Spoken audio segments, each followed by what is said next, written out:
Hello दोस्तों, मेरा नाम है संग्राम और आज दिन है 11 दिसंबर 2025। तो चलिए दोस्तों, देखते हैं क्या हाल है हमारे पोर्टफोलियो का। तो चलिए दोस्तों, आज सीखते हैं कुछ नया। एज ए बिगनर हमने सीख रखा था क्या है कैंडलस्टिक एनालिसिस, उसके बाद हमने सीखा क्या है फंडामेंटल एंड टेक्निकल एनालिसिस, उसके बाद सीखा हमने मनी मैनेजमेंट, उसके बाद हम सीख रहे हैं मार्केट साइकोलॉजी। तो चलिए दोस्तों, इन 10 सालों में जो मैंने सीखा है मार्केट के बारे में आप लोगों को भी थोड़ा बता दूँ। तो चलिए दोस्तों, मैं एक पैराग्राफ पढ़ने की कोशिश कर रहा हूँ जिसे आप लोग उसको रिलेट कीजिए और उससे कुछ सीखने की कोशिश कीजिए। तो चलिए दोस्तों, क्या सीखा है मैंने, देखते हैं। In my view, how to think in such a way that market will give you money is called psychology. Firstly, market is supreme and do not go against it. Trend is your friend, so always follow the market. Practice it to build your own intuition or perception about the market for long-term view. Try to sync with the different market situation and conditions. Example, if war happens for some reason, people may panic, so you may see market corrections or fall in share price. Secondly, second condition, if a good policy is formed for rebate in taxation or a good trade policy which help the people of our nation, if they are happy, you may see a happy market mood or bullish market or a great bull run. तो दोस्तों, क्या होता है, आप अपना perception और intuition को build कीजिए दोस्तों। डिफरेंट डिफरेंट मार्केट कंडीशंस को आपको देखना पड़ेगा कि अगर कभी वार का सिचुएशन आया, वार का सिचुएशन आने पे लोग पैनिक करते हैं, सब अपना पैसा निकालने की कोशिश करते हैं। तो उससे क्या होता है, मार्केट में थोड़ा करेक्शन आता है और उसकी वजह से शेयर प्राइस फॉल होता है। तो आप लोग ये छोटा छोटा सिचुएशन को अपना परसेप्शन लाइए कि किस किस कंडीशन में मार्केट उठ रहा है या किस किस कंडीशन में मार्केट गिर रहा है। अगर सपोज वार वाला जैसे हमने एग्जांपल लिया, अगर पैनिक हो जाएंगे, वार हो या फिर किसी भी सिचुएशन में कोई पेंडेमिक हो गया, सब पीपल ऑफ इंडिया, अगर हमारा जो नेशन का पीपल है वो लोग अगर पैनिक करते हैं, अपना शेयर का जो पैसा है उससे वापस खींचने की कोशिश करते हैं, तो उससे हड़बड़ी मचती है। तो उससे क्या होता है कि मार्केट एक फॉल या फिर करेक्शन होता है जिससे कि शेयर प्राइस नीचे गिरता है। वैसे ही दोस्तों, अगर मार्केट में कुछ अच्छा पॉलिसी होता है, किसी टैक्सेशन के रिगार्डिंग कोई रिबेट हो गया या फिर कुछ गुड ट्रेड पॉलिसी हो गया जिससे कि अगर ट्रेड करने में आसानी होगी या ट्रेड करने में ज़्यादा मुनाफा होगा, इस टाइप का अगर कभी भी कोई सिचुएशन बनता है दोस्तों, तो हमारे जो नेशन के पीपल है वो हैप्पी हो जाएंगे। अगर हैप्पी होने के बाद जो एक मार्केट का एक मूड बनेगा तो वो हैप्पी मूड बनेगा दोस्तों। तो उसी हैप्पी मार्केट मूड को एक बुलिश रन बोलते हैं दोस्तों, एक बुलिश रन में कन्वर्ट हो जाएगा दोस्तों। अगर हमारे इंडिया का अगर पीपल खुश रहेंगे तो हैप्पी और बुलिश मार्केट होगा दोस्तों। अगर किसी वजह से पीपल अनहैप्पी हो गए तो मार्केट फॉल करता है दोस्तों। यही साइकोलॉजी है दोस्तों, जो आपको डिफरेंट डिफरेंट कंडीशन में मार्केट के साथ सिंक कीजिए, अपना खुद का परसेप्शन बनाइए। छोटी छोटी चीज़ों में अगर आप अपना परसेप्शन नहीं बनाएंगे तो लॉन्ग टर्म में आपको पता नहीं चलेगा दोस्तों मार्केट कैसा बिहेव करता है। तो इसीलिए ये छोटी चीज़ें आप प्रैक्टिस करना शुरू कीजिए दोस्तों, जिससे आपको मार्केट का मूड के बारे में पता रहे कि लॉन्ग टर्म में कैसा जा सकता है। तो ऐसा होता है दोस्तों मार्केट का साइकोलॉजी जो मैंने सीखी। फंडामेंटल टेक्निकल एनालिसिस ये सब चीज़ें तो ज़रूरी है, लेकिन उसके साथ मार्केट का एक मूड होता है और मार्केट कैसे बिहेव करेगा उसके साथ हमें जुड़ना भी ज़रूरी है। मार्केट का इमोशन को समझिए कि मार्केट किस टाइम कैसा बिहेव करता है। जैसे कि और एक एग्जांपल लेते हैं दोस्तों, कोई हमारा एक फंडामेंटली अच्छा कंपनी है, उसका हमारा क्वार्टरली जो प्रॉफिट रिलीज होता है दोस्तों, जब न्यूज़ में आता है क्वार्टर प्रॉफिट रिलीज होता है दोस्तों, अगर 10-20% उसने प्रॉफिट बनाया है तो उस कंडीशन में भी कभी कभी मार्केट में फॉल दिखने को मिलता है उस पर्टिकुलर शेयर में। तो किस वजह से क्या, वो थोड़ा एनालाइज कीजिए, उसके बाद आपको उस चीज़ों में पोजीशन बनाना चाहिए, क्योंकि मार्केट में उसका प्रॉफिट तो हुआ है मार्केट, उसका जो मार्केट का क्वार्टर रिलीज हुआ है उसमें तो प्रॉफिट निकला है। फिर भी मार्केट अगर फॉल कर रहा है वो पर्टिकुलर शेयर प्राइस एक हफ्ते के लिए या कुछ दिनों के लिए, तो आप लोगों को वहाँ पर पोजीशन बनाना चाहिए, क्योंकि वहाँ पर पोजीशन बनाएंगे तो कुछ दिनों के बाद वो न्यूज़ अपडेट होंगे या फिर लोग अपडेट होंगे उस क्वार्टर प्रॉफिट के बारे में, उसके बाद उस शेयर में मूवमेंट होने की संभावनाएं होती है दोस्तों।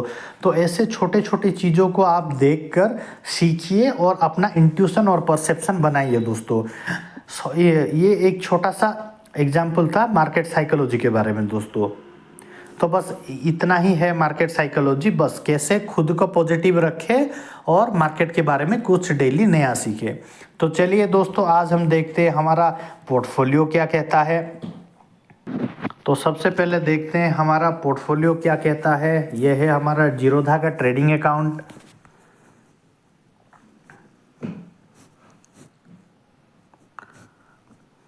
तो आज दोस्तों बैंक निफ्टी 20-22% का फॉल है और निफ्टी हमारा 30 पॉइंट का कुछ फॉल दिखा रहा है। विमप्लास्ट हमारा फ्लैट ही है दोस्तों। एलटी फूड्स 1% के करीब गिरा हुआ है। पीरामल फाइनेंस 2% के करीब गिरा हुआ है दोस्तों।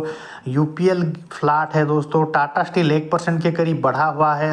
वेदांत हमारा 1% के करीब उठा हुआ है दोस्तों। जनरल इंश्योरेंस 2% के करीब गिरा हुआ है। पीएफसी हमारा 0.5% के करीब गिरा हुआ है। टाटा मोटर पैसेंजर व्हीकल 0.5% के करीब गिरा हुआ है। टाटा मोटर कमर्शियल व्हीकल 1% के करीब गिरा हुआ है दोस्तों। तो चलिए दोस्तों, क्या प्रॉफिट बुकिंग करने के लिए कुछ चीज़ है। वेदांत हमारा 3000 के करीब हमारा दिखा रहा है प्रॉफिट। बाकी हमारा पीएफसी और ओएनजीसी नेगेटिव है दोस्तों। कोई बात नहीं दोस्तों, चलते हैं हमारे अगले वाले पोर्टफोलियो में।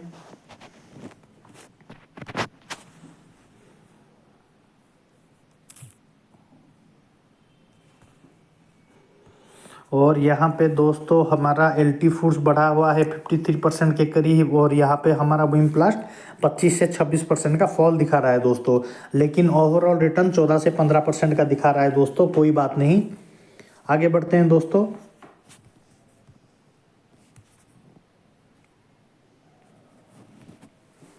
और दोस्तों यहाँ पे हम लोगों ने लिया हुआ था कुछ पोजिशनल ट्रेड्स, जिसमें कि हमारा फॉल दिखा रहा है 12 से 13% का फॉल दिखा रहा है दोस्तों। 96 से 97,000 का फॉल दिखा रहा है ओवरऑल रिटर्न में। रेक लिमिटेड फॉल हुआ है 10%। ओएनजीसी 9 से 10% का फॉल है। 25% का पीएफसी हमारा दिखा रहा है फॉल दिखा रहा है। लेकिन दोस्तों डरने की कोई बात नहीं है, हमने अच्छे स्टॉक पिक कर रखे हैं। आगे कुछ दिनों में मार्केट जब थोड़ा बुलिश हो जाएगा या फिर कोई अच्छा मूवमेंट दिखाएगा तो तभी ये सब पॉजिटिव हो जाना चाहिए दोस्तों। तो चलिए दोस्तों, डरने की कोई बात नहीं। देखते हैं हमारा म्यूचुअल फंड का क्या हाल है। तो चलिए दोस्तों, देखते हैं हमारा म्यूचुअल फंड का क्या हाल है। ये है हमारा म्यूचुअल फंड जो कि 0.5% के करीब बढ़ा हुआ है दोस्तों। ये हमारा 5 से 6 हज़ार का प्रॉफिट दिखा रहा है दोस्तों। बाकी ओवरऑल हमारा 0.48 का XIRR दिखा रहा है दोस्तों। कोई बात नहीं दोस्तों, हाल फिलहाल के लिए ये म्यूचुअल फंड सही है, अभी कुछ एडजस्टमेंट नहीं करते हैं। आगे बढ़ते हैं दोस्तों हमारे नेक्स्ट वाले पोर्टफोलियो में। एंजल वन का पोर्टफोलियो दोस्तों, जो कि हमारा इन्वेस्टिंग पर्पज के लिए है। इसका ओवरऑल 8 से 9% बढ़ा हुआ है दोस्तों। 17 से 18 हज़ार का प्रॉफिट दिखा रहा है। यहाँ पे हमारा पीरामल फाइनेंस बढ़ा हुआ है 66 से 67%। टाटा मोटर कमर्शियल व्हीकल बढ़ा है 52 to 53%। यूपीएल बढ़ा हुआ है 36 to 37%।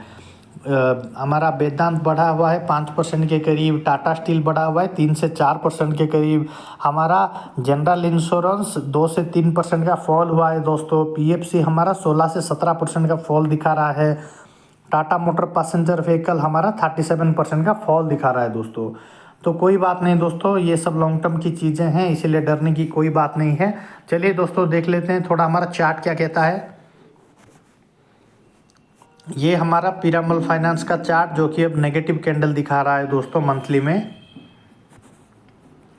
और ये हमारा टाटा मोटर कमर्शियल व्हीकल जो कि हमारा एक बुलिश कैंडल दिखा रहा है दोस्तों। ये अपने हाई को तोड़कर आगे बढ़ने की कोशिश कर रहा है दोस्तों।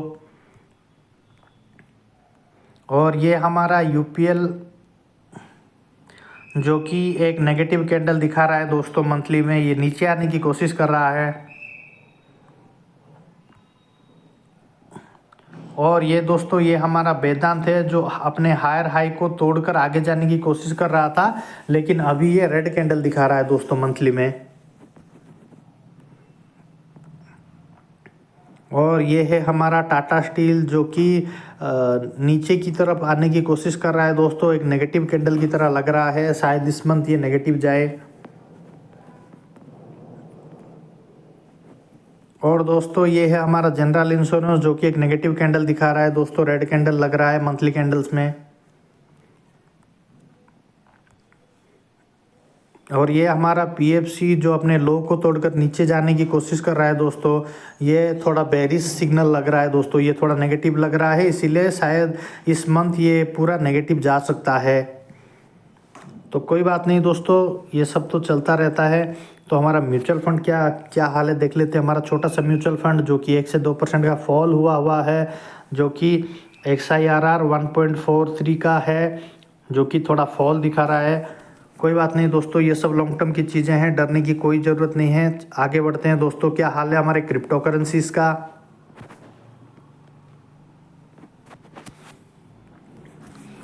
अगर स्टॉक मार्केट के रिलेटेड अगर आपको कोई जानकारी चाहिए या फिर आप लोग को कोई मदद चाहिए तो कमेंट में ज़रूर बताइए दोस्तों, ताकि मैं आप सबकी कोई मदद कर सकूं।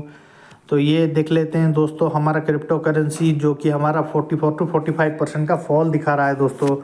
आज के दिन 1 से 2% का फॉल दिखा रहा है, ओवरऑल हमारा 44 to 45% का फॉल दिखा रहा है। तो चलिए दोस्तों, ये सब लॉन्ग टर्म की चीज़ें हैं, डरने की कोई ज़रूरत नहीं है। तो चलिए दोस्तों, मिलते हैं हमारे अगले वाले एपिसोड कल में।